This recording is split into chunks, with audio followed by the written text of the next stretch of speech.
Hi అండి. అందరూ ఎలా ఉన్నారు? నేనైతే బాగున్నాను. మీరు కూడా బాగున్నారనుకుంటున్నాను. ఇది శనివారం సాయంత్రం అండి. నేను మా అబ్బాయి అయితే గుడికొచ్చాము. వెంకటేశ్వర స్వామి గుడికి. ఇక పొద్దున్నే వద్దామనుకున్నానండి పిండి దీపాలు వెలిగించడానికి. ఇంక పొద్దునైతే కుదరలేదు. ఇంట్లో పూజతోనే సరిపోయింది నాకు.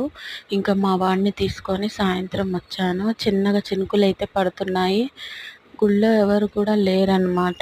వాన పడుతున్నందువల్ల ఎవరు సరిగ్గా రాలేదేమో.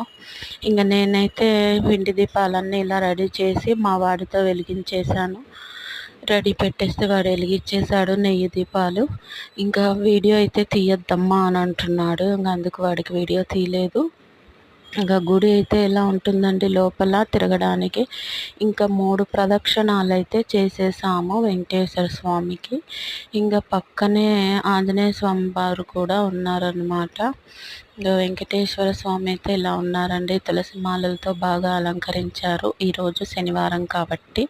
ఇంకా గుడి అంతా నేను వీడియో తీస్తుంటే మా వాడు ఇంకా అత్తమ్మ వీడియో తీయొద్దు ఇదే మాటనే. వాడికి కోపం వస్తూ ఉంటుంది. నాకేమో నవ్వు వస్తుంది వాడు అట్లా అంటూ ఉంటే.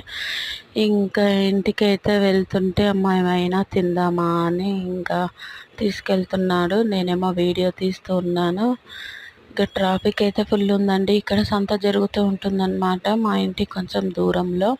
ఇంకా అది కూడా వీడియో తీస్తుంటే వాడి కోపం వస్తుంది. ఇంకా ఇక్కడైతే వచ్చాము చాట్ తిందామని. ఇంకా నేను ఇక్కడ కూడా వీడియో తీస్తుంటే వాడు నన్ను సీరియస్గా చూస్తున్నాడు. అమ్మ తీయకు, నడు నడు అంటున్నాడు. నాకేమో వాడు సీరియస్ అవుతుంటే నాకేమో నవ్వొస్తూ ఉంటుంది. ఇంకా మా ఎదురుగా అయితే ఇద్దరు పిల్లలు ఇలా కూర్చున్నారు. వాళ్ళ అమ్మ వాళ్ళకి చాట్ పెట్టేసి సంతలోకి వెళ్ళొస్తాను ఇక్కడే కూర్చోండి అని చెప్తుందండి. ఇంకా మేమైతే ఇంటికి వచ్చేస్తున్నాము. ఇదండి మా అపార్ట్మెంట్ బయట అనమాట ఇది. ఇంకా కిందనే ఇలా కొబ్బరి బొండాలు ఉంటే వాడు కొబ్బరి బొండ కూడా తాగుతా అని తాగాడు. ఇంకా మేమైతే ఇలా ఇంటికైతే వచ్చేసాము. Thank you.